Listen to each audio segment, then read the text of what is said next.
Hello అండి, అందరికీ నమస్తే.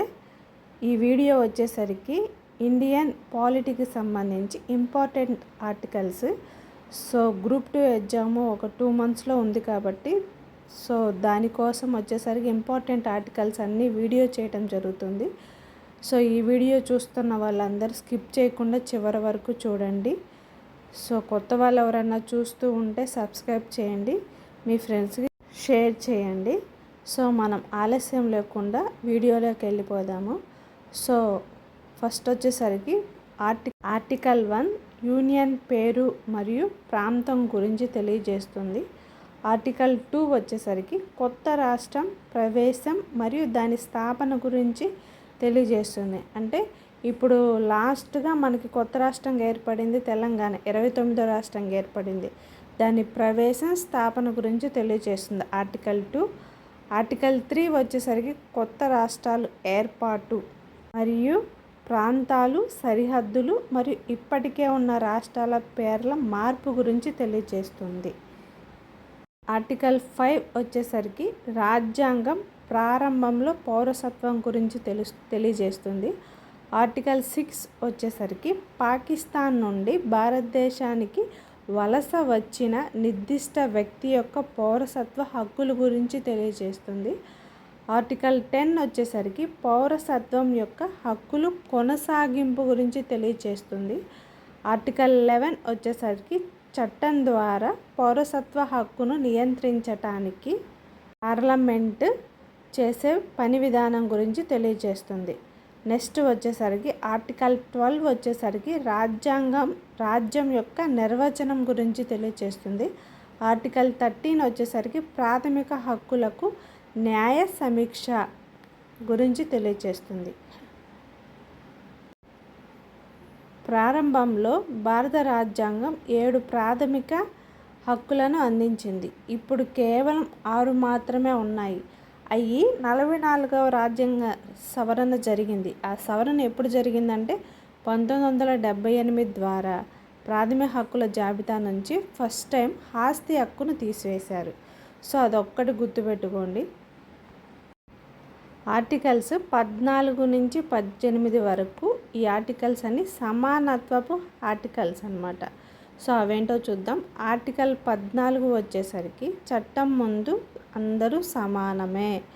ఆర్టికల్ 15 వచ్చేసరికి మతం, జాతి, కులం, లింగం లేదా పుట్టిన ప్రవేశం ఆధారంగా వివక్షను నిషేధించటం. ఆర్టికల్ 16 వచ్చేసరికి పబ్లిక్ ఎంప్లాయ్మెంట్ విషయాలలో సమానత్వం.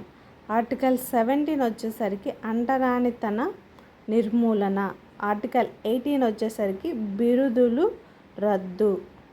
బిరుదులని ఇచ్చే పద్ధతిని రద్దు చేసింది ఆర్టికల్ 18 ద్వారా.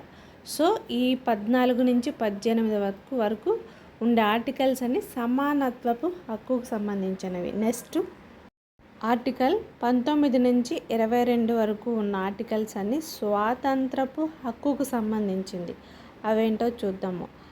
ఆర్టికల్ 19 వచ్చేసరికి పౌరులందరికీ 6 హక్కులకు హామీ ఇస్తుంది. అవి ఏ హక్కులు అంటే ఫస్ట్ వన్ వచ్చేసరికి వాక్కు మరియు భాషా ప్రకటన స్వేచ్ఛ గురించి.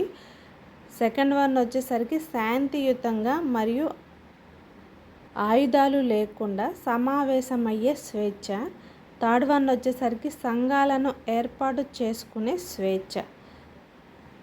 నెక్స్ట్ వచ్చేసరికి ఆర్టికల్ 21 జీవితం మరియు వ్యక్తిగత స్వేచ్ఛ యొక్క రక్షణ గురించి, వ్యక్తిగత స్వేచ్ఛ యొక్క రక్షణ గురించి ఆర్టికల్ 21. ఆర్టికల్ 22 వచ్చేసరికి కొన్ని కేసులలో అరెస్టు మరియు నిర్బంధానికి వ్యతిరేకంగా రక్షణ గురించి తెలియజేస్తుంది. నెక్స్ట్ వచ్చేసరికి ఆర్టికల్ 23, 24 వచ్చేసరికి పీడనాన్ని నిరోధించే హక్కు సంబంధించింది. ఆర్టికల్ 23 వచ్చేసరికి మనుషుల అక్రమ రవాణా మరియు బలవంతంగా వెట్టి చాకిరీ నిషేధించబడింది. ఎవరన్నా పని ఇళ్లలో వెట్టి చాకిరీ చేయించే దాన్ని నిషేధించారనమాట. ఆర్టికల్ 24 వచ్చేసరికి కర్మాగారాలు మరియు గనులలో 14 సంవత్సరాల కంటే తక్కువ వయసున్న పిల్లలను నియమించటానికి నిషేధించటమైంది. పీడనాన్ని నిరోధించే హక్కులు రెండు, ఒకటి 23, 24. సో ఇవి రెండు గుర్తుపెట్టుకోండి, చాలా చాలా ఇంపార్టెంట్. అందులో ఆర్టికల్ 24 చాలా ఇంపార్టెంట్. నెక్స్ట్ వచ్చేసరికి ఆర్టికల్ 25 నుంచి 28 వరకు ఉన్న ఆర్టికల్స్ అన్నీ మత స్వతంత్రపు హక్కు గురించి చెప్తూ ఉంటాయి. అవేంటో చూద్దాము. ఆర్టికల్ 25 వచ్చేసరికి మనస్సాక్షి స్వేచ్ఛ మరియు స్వేచ్ఛా వృద్ధి, అభ్యాసం మరియు మత ప్రచారం గురించి వివరిస్తుంది. ఆర్టికల్ 26 వచ్చేసరికి మతపరమైన వ్యవహారాలను నిర్వహించే స్వేచ్ఛ. ఆర్టికల్ 27 వచ్చేసరికి ఏదైనా నిర్దిష్ట మతం ప్రచారం కోసం పన్నులు చెల్లించే స్వేచ్ఛ. ఆర్టికల్ 28 వచ్చేసరికి మతపరమైన బోధనకు హాజరు కాకుండా ఉండే స్వేచ్ఛ. సో నెక్స్ట్ ఆర్టికల్ 29, 30 వచ్చేసరికి సాంస్కృతిక మరియు విద్యా హక్కులు గురించి వివరిస్తాయి. అవేంటో చూద్దాం. ఆర్టికల్ 29 వచ్చేసరికి మైనారిటీల ప్రయోజనాలకు సంబంధించిన పరిరక్షణ గురించి ఆర్టికల్ 29 వివరిస్తుంది. ఆర్టికల్ 30 వచ్చేసరికి విద్యా సంస్థలను స్థాపించడానికి మరియు నిర్వహించడానికి మైనారిటీలకు హక్కుల గురించి తెలియజేస్తుంది. ఆర్టికల్ 32 వచ్చేసరికి రాజ్యాంగ పరిహారపు హక్కు. ఆర్టికల్ 32 వచ్చేసరికి ప్రాథమిక హక్కుల అమలుకు పరిష్కారాలు, ప్రాథమిక హక్కులు ఎలా నిర్వర్తించాలి సంబంధించిన అన్ని విషయాలు ఆర్టికల్ 32లో ఉంటాయి. నెక్స్ట్ వచ్చేసరికి directive principles of states policy, అంటే ఆదేశిక సూత్రాలు. సో అవి వచ్చేసరికి ఆర్టికల్ 36 వచ్చేసరికి నిర్వచనం గురించి ఉంటుంది. ఆర్టికల్ 37 వచ్చేసరికి డిపిఎస్పి యొక్క అప్లికేషన్కి సంబంధించి ఉంటుంది. ఆర్టికల్ 39A వచ్చేసరికి సమాన న్యాయం మరియు ఉచిత న్యాయ సహాయం గురించి ఉంటుంది. ఆర్టికల్ 40 వచ్చేసరికి గ్రామ పంచాయతీ యొక్క సంస్థ గురించి ఉంటుంది. ఆర్టికల్ 41 వచ్చేసరికి పని చేయటానికి, విద్యకు మరియు కొన్ని సందర్భాల్లో ప్రజలకు సహాయం చేయటానికి హక్కు సంబంధించి ఉంటుంది. ఆర్టికల్ 43 వచ్చేసరికి జీవన వేతనాలు మొదలైనవి కార్మికుల గురించి, కార్మికుల ప్రాబ్లమ్స్ సంబంధించి ఉంటాయి. నెక్స్ట్ ఆర్టికల్ 43A వచ్చేసరికి పరిశ్రమల నిర్వహణలో కార్మికుల భాగస్వామ్యం గురించి ఉంటుంది.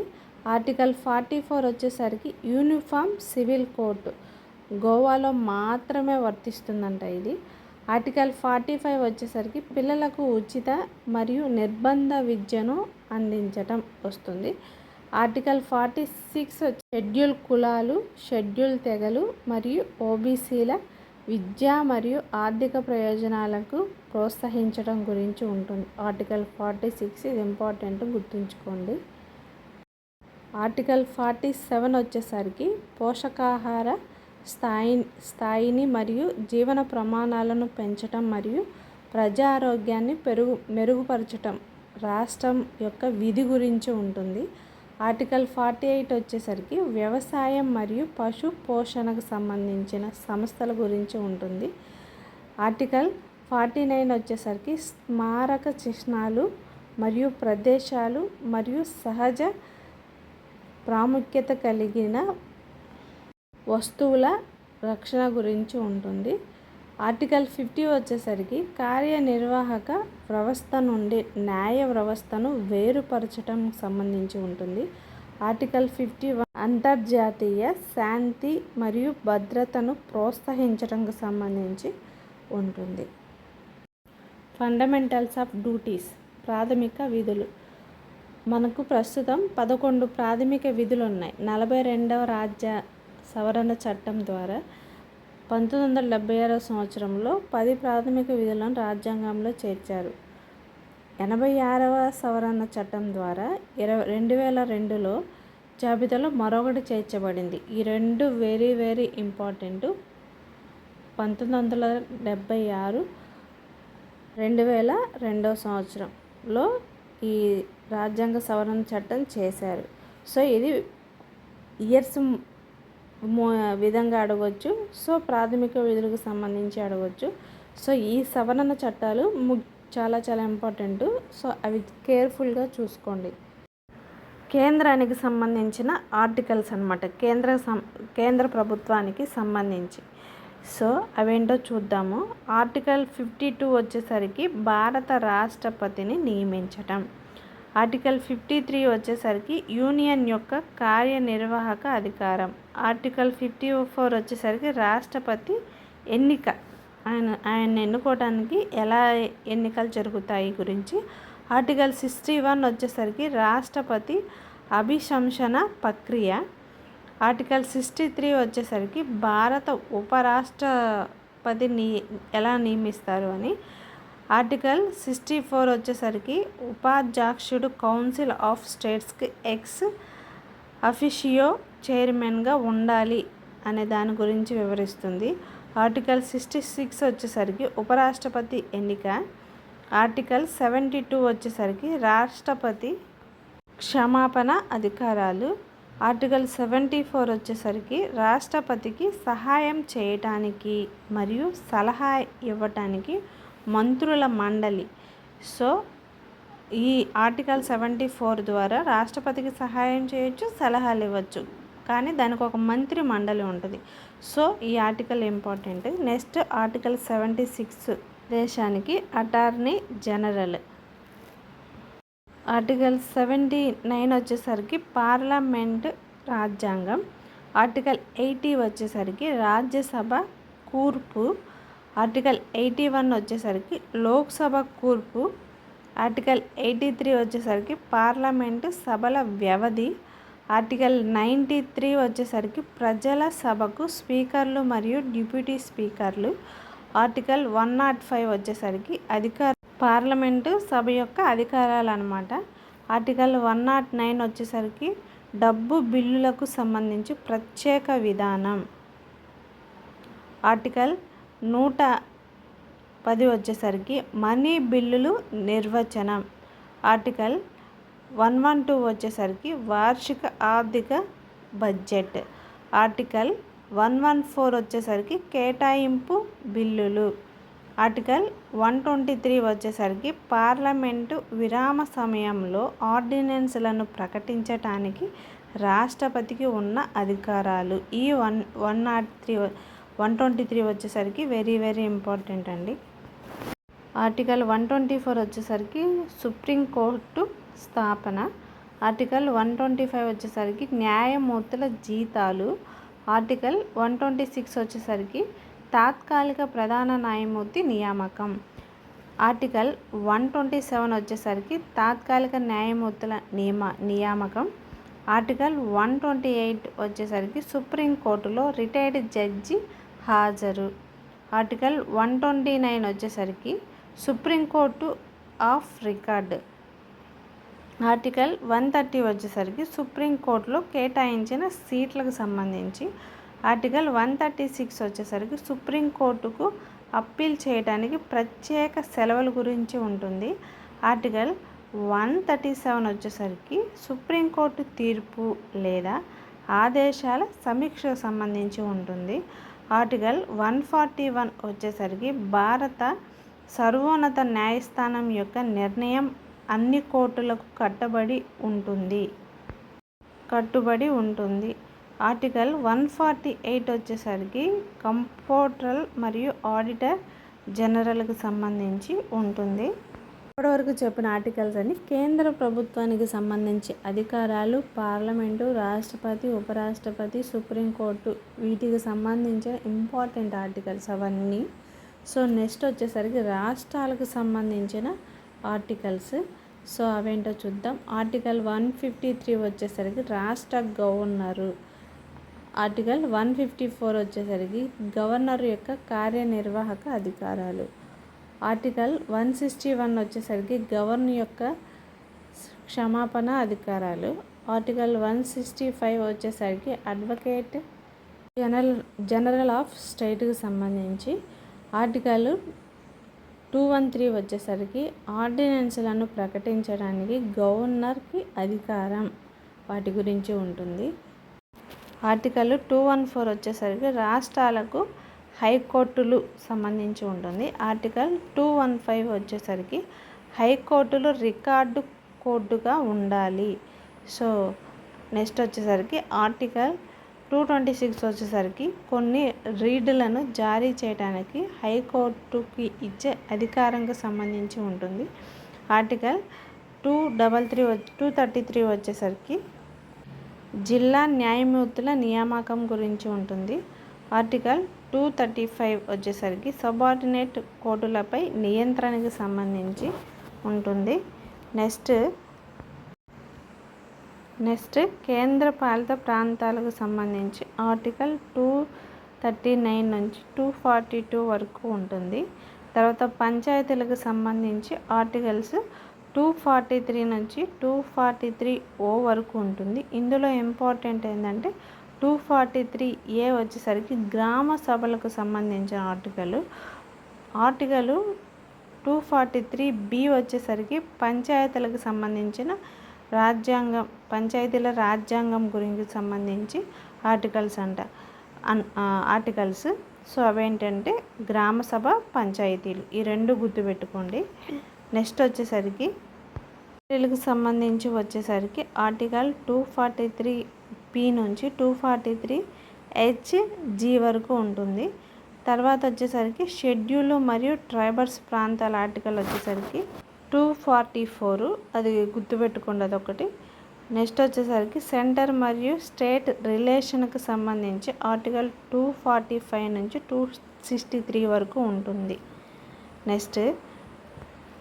నెక్స్ట్ వచ్చేసరికి ఫైనాన్స్, ఆస్తులు, ఒప్పందాలు మరియు దావాలు ఆర్టికల్ 264 నుంచి 300A వరకు ఉంటాయి. అయ్యేంటో చూద్దాం. ఆర్టికల్ 266 వచ్చేసరికి కన్సాలిడేటెడ్ ఫండ్ మరియు పబ్లిక్ అకౌంట్స్ ఫండ్కి సంబంధించి ఉంటుంది. ఆర్టికల్ 267 వచ్చేసరికి భారతదేశం యొక్క ఆకస్మిక నిధికి సంబంధించి ఉంటుంది. ఆర్టికల్ 280 వచ్చేసరికి ఫైనాన్స్ కమిషన్కి సంబంధించి ఉంటుంది. ఆర్టికల్ 300A వచ్చేసరికి ఆస్తి హక్కు. అక్కడ ఆస్తి హక్కు ప్రాథమిక హక్కులో వచ్చేసరికి ఆస్తి హక్కు తీసేశారు కదా, అక్కడ తీసేసిన ఆస్తి హక్కు వచ్చేసరికి ఇక్కడ పెట్టారనమాట. ఆర్టికల్ 300A వచ్చేసరికి ఆస్తి హక్కు. ఇది బాగా గుర్తుపెట్టుకోండి, ఇంపార్టెంట్. ఎందుకంటే అక్కడ తీసేసి ఇక్కడ యాడ్ చేశారు. సో నెక్స్ట్ ఆర్టికల్ 312 వచ్చేసరికి అఖిల భారత సర్వీసెస్కి సంబంధించి ఉంటుంది. ఆర్టికల్ 315 వచ్చేసరికి యూనియన్ మరియు రాష్ట్రాల కోసం పబ్లిక్ సర్వీస్ కమిషన్లకు సంబంధించి ఉంటుంది. ఆర్టికల్ 320 వచ్చేసరికి పబ్లిక్ సర్వీస్ కమిషన్ల విధులకు సంబంధించి ఉంటుంది. ఆర్టికల్ 323A వచ్చేసరికి అడ్మినిస్ట్రేటివ్ ట్రిబ్యునల్స్కి సంబంధించి ఉంటుంది. ఇవి ఇంకొన్ని ముఖ్యమైన ఆర్టికల్స్ అన్నమాట. నెక్స్ట్ 324 నుంచి 329 వరకు ఎన్నికలకు సంబంధించిన ఆర్టికల్స్ ఇవన్నీ. సో అవేంటో చూద్దాము. ఆర్టికల్ 324 వచ్చేసరికి ఎన్నికల పర్యవేక్షణ, దిశ మరియు నియంత్రణ ఎన్నికల కమిషన్లో ఉంటాయి. నెక్స్ట్ ఆర్టికల్ 325 వచ్చేసరికి మతం, జాతి, కులం లేదా లింగం ప్రాతిపదికన ప్రత్యేక ఓటర్ల జాబితాలో చేర్చడానికి లేదా అనర్హులు కాదు దానికి సంబంధించి ఉంటుంది. ఆర్టికల్ 326 వచ్చేసరికి ప్రజల సభలకు మరియు రాష్ట్రాల శాసనసభలకు ఎన్నికలు వయోజన ఓటు హక్కు ఆధారంగా ఉండాలి అనే దానికి సంబంధించి ఉంటుంది. ఈ ఎలక్షన్ కమిషన్ సంబంధించి ఇంకొంత ఇన్ఫర్మేషన్ ఏంటంటే ఆర్టికల్ 338 వచ్చేసరికి ఎస్సీ అండ్ ఎస్టీ కోసం జాతీయ కమిషన్.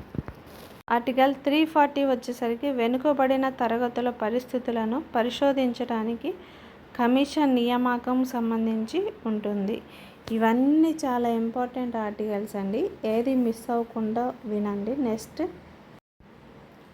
అధికార భాష. ఆర్టికల్ 343 నుంచి ఆర్టికల్ 351 వరకు ఉంటుంది. సో ఆర్టికల్ 343 వచ్చేసరికి యూనియన్ యొక్క అధికారిక భాషల గురించి ఉంటుంది. ఆర్టికల్ 345 వచ్చేసరికి అధికారిక భాషలు లేదా రాష్ట్ర భాషలకు సంబంధించి ఉంటుంది. ఆర్టికల్ 348 వచ్చేసరికి సుప్రీంకోర్టు మరియు హైకోర్టులలో ఉపయోగించాల్సిన భాషల గురించి ఉంటుంది. ఆర్టికల్ 51 వచ్చేసరికి హిందీ భాష అభివృద్ధికి ఆదేశం అన్నమాట. హిందీ భాషను ఖచ్చితంగా నేర్చుకోవాలి, ఎందుకంటే అది దేశ భాష కాబట్టి. దానికి సంబంధించిన ఆర్టికల్ వచ్చేసరికి 351 గురించి ఉంటుంది. నెక్స్ట్ వచ్చేసరికి ఆర్టికల్ 352 నుంచి 360 వరకు అత్యవసర నిబంధనలు, అంటే ఎమర్జెన్సీలు. రాష్ట్రపతి వచ్చేసరికి కొన్ని ప్రదేశాలు ఎక్కడైనా గొడవలు జరిగినా కానీ, ఏదైనా ప్రాబ్లం క్రియేట్ అయినా కానీ అత్యవసర ఆర్టికల్స్ కొన్ని అమలు చేస్తారు. అవేంటో చూద్దాము. ఆర్టికల్ 352 వచ్చేసరికి ఎమర్జెన్సీ ప్రకటన. జాతీయ అత్యవసర పరిస్థితి ఏర్పడినప్పుడు ఈ ఆర్టికల్ను ఉపయోగిస్తారు.